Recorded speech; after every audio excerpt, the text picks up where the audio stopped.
gracious, good day to one and all once again. 'Tis I, Norton the First by grace of God, Emperor of the United States and Protector of Mexico, back at you with episode number 49 of Emperor Norton's fantastic history vlog. Today is May 20th, 2020. It is our 66th day of shelter in place here in the Empire. Today's historical highlight is that this is the day, May 20th, 1873, that Levi's blue jeans were patented. Because it was on that day that Levi Strauss and Jacob Davis obtained a U.S. patent on the process of putting rivets in men's work pants for the very first time. Levi Strauss, a Bavarian-born dry goods merchant, came to San Francisco in 1853 at the age of 24 to open a West Coast branch of his brother's New York wholesale dry goods business. Over the next 20 years, he built himself into a very successful operation. He built it into a very successful operation, not himself, making a name for himself not only as a well-respected businessman, but also as a local philanthropist. We know this very well in the Bay Area. One of Levi's customers was a tailor named Jacob Davis. One day, the wife of a local laborer asked Jacob to make a pair of pants for her husband that wouldn't fall apart. Jacob tried to think of a way to strengthen his trousers and came up with the idea of using metal rivets at the points of strain, like pocket corners in the base of the button fly.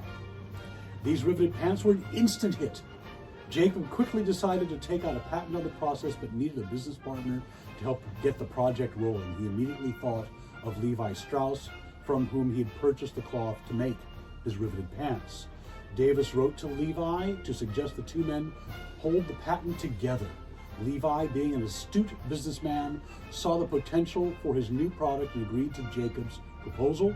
The two men received patent number 139121 from the U.S. Patent and Trademark Office on May 20th, 1873. Soon, the first riveted clothing was made and sold. The first they made our first out of their first, screwing that one up, out of denim, the traditional fabric for men's workwear. Within a very short time, the jean was a bona fide success. Well, let's move on to our other stories today. In 1862, on this day, U.S. President Abraham Lincoln signs into law the Homestead Act to provide cheap Native American land for the settlement of the American West. 1867, Royal Albert Hall of Arts and Sciences Foundation, laid by Queen Victoria in London. Oh, if only she had listened to me and married Abraham Lincoln, things would have been much, much better. But that's a whole other story. 1891, history of cinema, the first display of Thomas Edison's prototype kinetoscope to members of the National Federation of Women's Club on this day. 1895, oddly enough, the first commercial movie performance at 153 Broadway, New York City. 1916 was the first Saturday Evening Post cover by a 22-year-old artist named Norman Rockwell.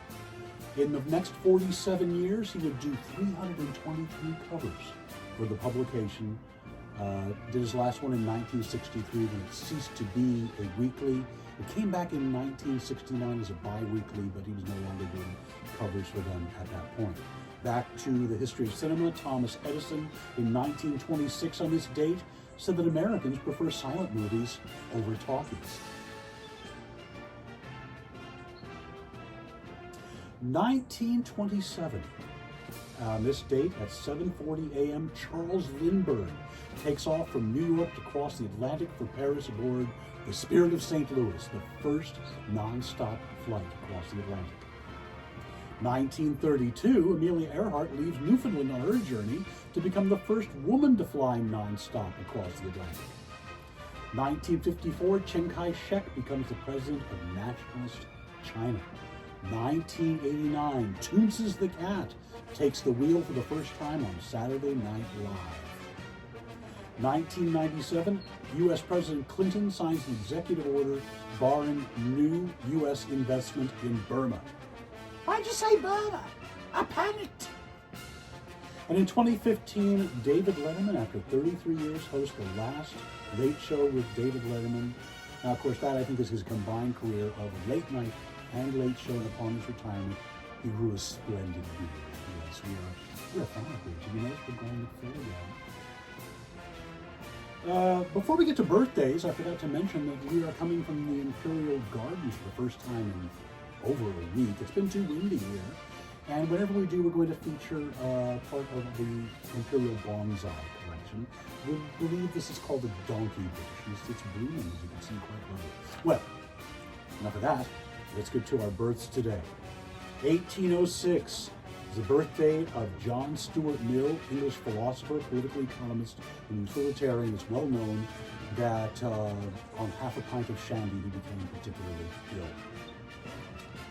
1908, Jimmy Stewart, the great actor, of course, starred in Vertigo, which takes place here in San Francisco.